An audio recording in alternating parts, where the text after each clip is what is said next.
안녕하세요. 대단히 반갑습니다. 동서양 건축의 미의식 2 고주석. 동양의 건축은 내부 공간과 외부 공간 사이가 깊은 추녀, 디딤돌, 기단, 마루의 높이 등에 의해 밀도 있게 이루어지고 있다. 세종로에서 경복궁을 볼 때도 삼각산이 축을 살짝 비껴 여백을 메꾸어주고 있으면 우연의 결과가 아니라 세밀한 풍수에 의한 입지 설정이라고 나는 믿는다. 동양 건축은 허한 방을 두고 마당을 두어 무 또는 여백의 미를 주고 이용자 참여에 의해 건축의 본질이 이루어지도록 한 것이다. 여기에서 허는 실을 유도하는 공간으로 서양의 빈 공간과는 달리 기가 있는 공간이다. 즉 동양 건축의 미는 건축물 자체에 있는 것이 아니라 건축물과 자연과의 사이, 건축물과 이용자와의 사이에 설정이 있으며 자연과 인간의 개방된 시스템을 지향한다. 이러한 건축은 그의 특수성과 아름다움이 건물 그 자체에 있는 것이 아니라 건물과 환경과의 연결의 특수성, 아름다움에 있는 것이다. 따라서 동양 또 한국의 영조 사업에서는 새로운 형태의 발명 창조에 의한 절대미의 추구보다 자연의 길을 파악하고 자연의 미와 연계시킴으로써 의미와 아름다움을 찾는다. 나는 젊은 건축학교 시절 왜 우리 조상은 수천 년의 역사를 갖고 있으면서도 건축 양식의 변화를 추구하지 않았을까 하고 궁금해하며 서양의 다양하고 찬란한 건축 양식에 비해 우리는 별로 내어 보일 것이 없지 않은가 하고 느낀 적이 있었다. 요즘에 와서는 예술에서의 형태의 발명, 새로운 것의 추구는 서양의 전위주의의 영향이라고 생각하게 되었다. 또 서양의 독창적이라고 하는 것은 가끔 남과 다른 것, 특이한 것을 의미하는 것이어서 남으로부터의 차별성을 구현하는 것이 건축의 독창성이라고 믿는다. 물론 개체성을 구현하는 것은 의미가 있고 또 우리는 본능적으로 차별성을 강조함으로써 자기만의 독자성을 나타내고자 시도한다.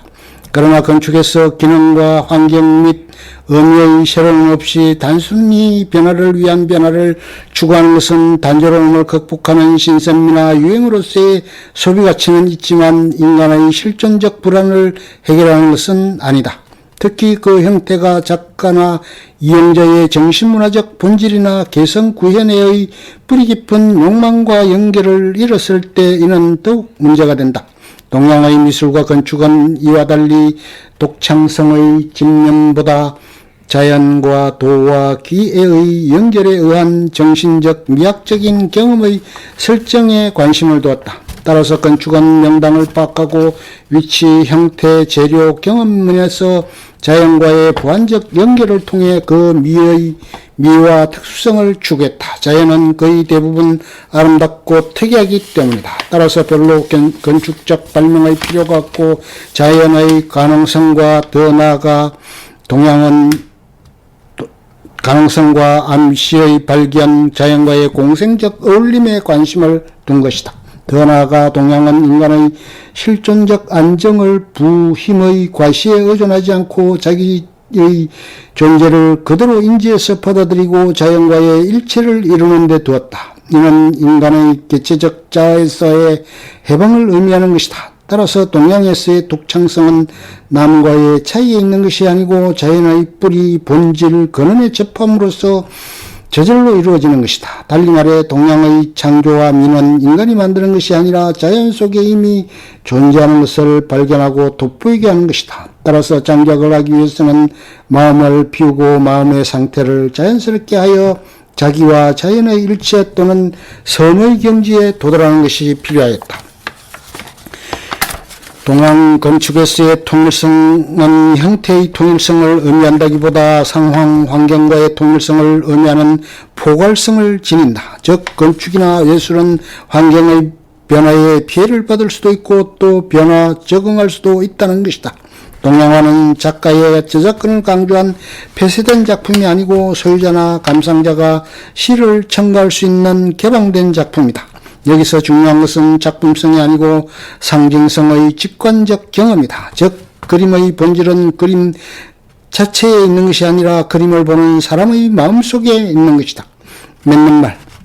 창조와 미에 대한 동서양의 의식을 유형화하여 비교한 것은 어느 쪽의 우열을 논하려는 것이 아니라 그 차이의 깊이와 의의를 부각시키려는 데 있다. 논리와 형태미에 치중한 서양이 건축 양식 개발에 많은 공헌을 하였고 동양은 정원을 꾸미는 데 많은 훌륭한 예를 낳는 것은 우연의 결과가 아니다. 우리 건축가는 이제 한국 전통 건축의 창작 과정과 미의식에 대한 이해를 통해 서양 건축 기법의 장점과 한계점을 생각해 볼 필요가 있다.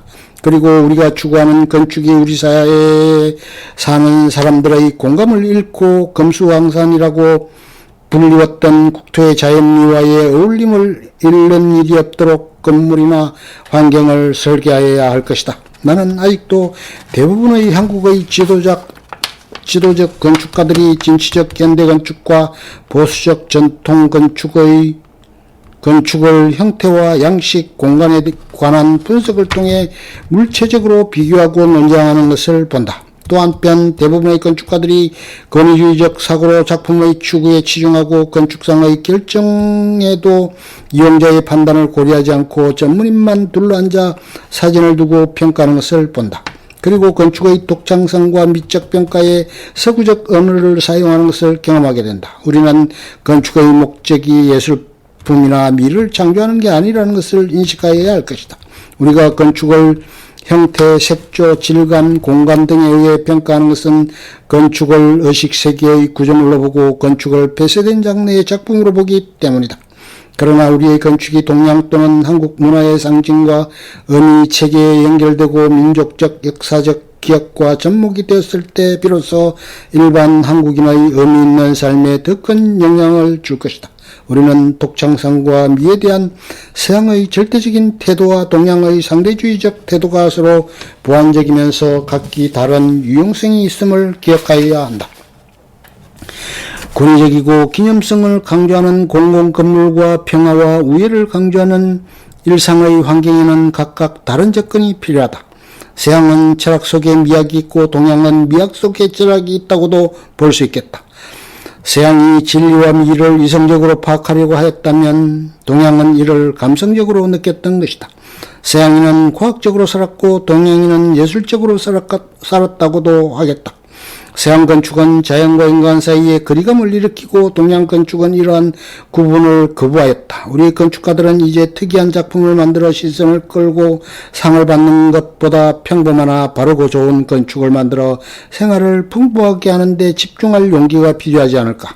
동양 건축은 평범 속에 자연의 비범을 느끼게 하는 것이 아닌가. 동양 건축의 미는 사진으로는 충분히 표현하지 못하는 것이 아닐까 생각해 본다. 이는 극적이기보다는 시적이기 때문일 것이다. 이는 경험하지 않고는 자연과 연결을 파악하지 않고는 그 의미와 가치를 다 헤아릴 수 없기 때문일 것이다. 동양 건축의 정수는 엄격한 격식의 미보다 너그럽게 열린 산조 내지 파조의 미이며 건축의 형태 및 내부 공간의 질과 건축과 자연 풍경과의 연관을 아름답게 함에 있는 것이다.